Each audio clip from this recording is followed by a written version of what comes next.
कई बार UPSC aspirants planning बहुत अच्छी करते हैं, आउटकम डिफाइंड नहीं होता। तो जैसे मैं एग्जांपल देता हूँ कि हो सकता है एज ए यूपीएससी एस्पिरेंट आपने डिसाइड करो अगले 1.5 मंथ में मैं पॉलिटी कंप्लीट कर लूंगा, पर आपका आउटकम नहीं है आपको पता। आपने पॉलिटी की बुक पढ़ ली, पर उससे क्या पढ़ा, कैसे पढ़ा, उसका रिजल्ट क्या है आपके सामने, वो आपको पता ही नहीं है।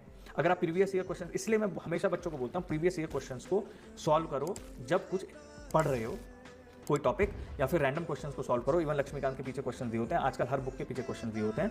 उनसे तुम्हें पता पड़ेगा कि एक्चुअली आप उस सब्जेक्ट को ठीक से पढ़ रहे हैं कि नहीं, जिससे आप उसके क्वेश्चन सॉल्व कर पाएं जो पेपर में आ रहे हैं। चल आप पढ़ ले रहे हैं, पर उसके बाद आप समझ नहीं पा रहे कि किस तरह से आपको आउटपुट निकालना है, किस तरह से आपको उससे फायदा होगा, वो तो आपको पता ही नहीं चल रहा। पढ़ के बुक पढ़ ली पूरी, बट इवेंचुअली आप एग्जैक्टली पढ़ क्या रहे हैं, उसका आउटपुट कैसे निकलेगा, क्वेश्चन सॉल्व करके। तो क्वेश्चन आप सॉल्व कर ही नहीं रहे।